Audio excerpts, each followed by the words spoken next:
un peu sucré, mais très délicieux. Alors, ce Fontainebleau, je l'ai préparé à l'occasion de Shavuot. Shavuot, c'est la Pentecôte juive, c'est la fête du don de la Torah. Et au Maroc, il est de coutume de consommer durant cette période Belkoukch, c'est le couscous mélangé au lait. Mais comme j'aime le plat du couscous, mais sans lait, donc j'ai préparé des entremets à base de fromage, comme ce Fontainebleau et des blintzes, comme c'est la coutume chez les Ashkénazes. Mais pourquoi nous consommons des laitages durant la fête de la Pentecôte, durant la fête du don de la Torah? Parce que la Torah, dans le Cantique des Cantiques, dans le Shirachirim, est comparée à du lait, qui est un aliment une nourriture complète, comme la Torah aussi est une nourriture spirituelle complète. Le lait, autre raison de consommer des laitages, parce que le lait en hébreu, chalav, remarquez l'analogie entre l'arabe et l'hébreu chalav, halib.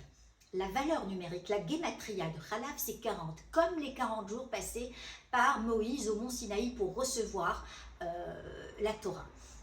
Autre chose, autre raison de consommer des laitages, des produits à base de lait ou du fromage, c'est que le mont Sinaï, là où la Torah a été donnée à Moïse, s'appelle aussi mont Gavnunim, comme Gevina, fromage en hébreu, Gevina, Jogna. Encore une fois, je vous souligne l'analogie entre l'arabe et l'hébreu. Et durant cette fête qui célèbre le don de la Torah, il est de coutume de lire la Megillat Ruth, le livre de Ruth. Il faut signaler juste une chose, c'est que cette fête, bien sûr, à la base, c'est une fête païenne, d'origine païenne, comme c'est la majorité des fêtes du calendrier judéo-chrétien, une fête qui a été récupérée après par les chrétiens.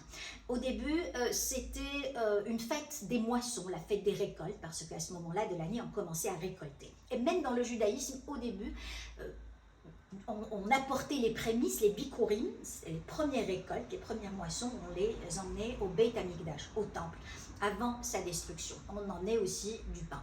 Mais après la destruction des temples, c'est là où la vraie célébration du don de la Torah a été instaurée. C'est là où Shavuot, une des 3 plus importantes fêtes du judaïsme, avec Sukkot et Pessah, a commencé à marquer le don de la Torah à Moïse et au peuple d'Israël. À ne pas confondre avec la Pentecôte chrétienne qui célèbre autre chose carrément.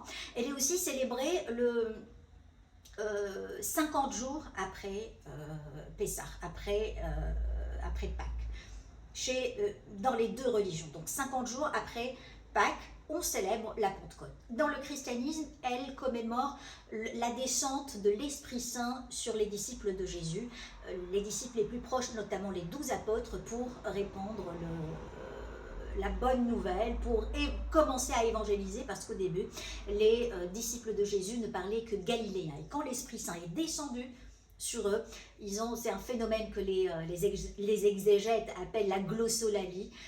C'est quand ils ont commencé à parler plusieurs langues pour aller répandre la bonne nouvelle dans le monde entier.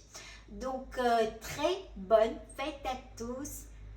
Chag Sameach.